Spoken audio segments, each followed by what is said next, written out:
ಬಹುಶಃ ರೈತ ದೇಶದ ಬೆನ್ನೆಲುಬು ಅಂತ ಎಲ್ಲೋ ಒಂದ್ ಕಡೆ ಹೇಳ್ತಾರ. ಅದು ಪ್ರತಿನಿತ್ಯ ರಾಜಕಾರಣಿಗಳ ಆಡು ಭಾಷೆಯಲ್ಲಿ ಬರುವಂತದ್ದು ಬೇರೆ ವಿಷಯ. ಆಮೇಲೆ ಕೃಷಿತೋ ನಾಸ್ತಿ ದುರ್ಭಿಕ್ಷಂ ಅಂತ ಹೇಳ್ತಾರ, ಅದು ಹೆಸರಿಗಷ್ಟೇ. ಒಕ್ಕದಿದ್ದರೆ ಬಿಕ್ಕುವುದು ಜಗವೆಲ್ಲ, ಒಕ್ಕಲಿಗ ಒಕ್ಕಿದರೆ ಜಗವೆಲ್ಲ ಆನಂದ ಅಂತ. ಇವತ್ತು ಇಡೀ ಜಗತ್ತೆಲ್ಲ ಆನಂದ ಐತೆ, ಆದ್ರೆ ರೈತರು ಮಾತ್ರ ಪ್ರತಿ ವರ್ಷ ಬಂದು ಈ ರೋಡಿಗೆ ಕುಂದ್ರ ತಪ್ಪಿಲ್ಲ.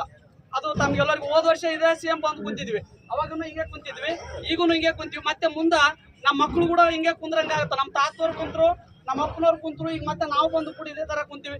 ಎಲ್ಲಿವರೆಗೂ ಈ ರೈತರಿಗೆ ಅನ್ಯಾಯ? ಯಾಕೆ ವ್ಯವಸ್ಥೆ ಬದಲಾವಣೆ ಆಗ್ತಾ ಇಲ್ಲ ಅನ್ನುವಂಥದ್ದು ಇವತ್ತು ತಾಲೂಕು ಆಡಳಿತಾಧಿಕಾರಿಗಳು ನಾವು ಒಂದು ಮನವಿ ಮಾಡ್ತಾ ಇದ್ದೀನಿ. ಎಲ್ಲ ಸಮಸ್ತ ರೈತರ ಪರವಾಗಿ ಮನವಿ ಮಾಡ್ತಾ ಇದ್ದೀನಿ.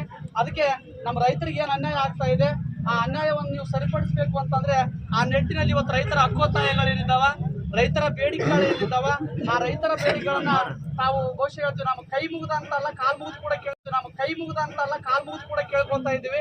10 ಕ್ವಿಂಟಲ್ ಇರುವಂತ ಇವತ್ತೇನು ಜೋಳದ ಮಿತಿಯನ್ನು ಕಡಿತಗೊಳಿಸಿದ್ವಿ. ಹೋದ ಬೇರೆ 20 ಕ್ವಿಂಟಲ್ ಮಾಡಿದ್ವಿ, 20 ಕ್ವಿಂಟಲ್ ಮಾಡಿದ್ವಿ. ಈ ಸಲ ಸಮೃದ್ಧವಾದ ಮಳೆ ಬಂದಿದೆ, ಸಮೃದ್ಧವಾದ ಬೆಳೆ ಬಂದಿದೆ, ಕಾಲುವೆಗೆ ನೀರು ಬಂದಿದ್ದಾವ, ಸಮೃದ್ಧವಾದ ಇವತ್ತು 20ರಿಂದ 30 ಕ್ವಿಂಟಲ್ ವರೆಗೂ ಜೋಳ ಆಗ್ತಾ ಇದೆ. ಆದ್ರೆ ಇವತ್ತು 10 ಕ್ವಿಂಟಲ್ ಕಡಿತಗೊಳಿಸಿದ್ದಾರೆ. ಆಮೇಲೆ ಮತ್ತೆ 150 ಕ್ವಿಂಟಲ್ ಮೇಲೆ ಇಲ್ಲ, ಗರಿಷ್ಠ ದರವನ್ನ ಮಾಡಿದ್ದಾರೆ.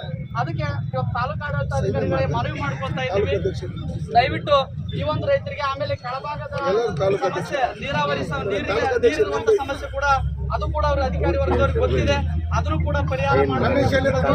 ಇವತ್ತು ರೈತರ ಸಂಖ್ಯೆ ಯಾಕೆ ಕಡಿಮೆ ಇದೆ ಅಂದ್ರೆ ಇವತ್ತು ರೈತಾಪಿ ವರ್ಗದವರಿಗೆ ಬಹುಶಃ ಕೆಲಸ ಮಾಡಕ್ಕಷ್ಟು ಇವತ್ತು ಹತ್ತವ್ ನಡೆದವ, ಪ್ರತಿಯೊಂದು ಕೆಲಸಗಳು ನಡೆದವ, ಆದ್ರೂ ಕೂಡ ಇಷ್ಟೆಲ್ಲ ರೈತರು ಬಂದಿದ್ದೀವಿ.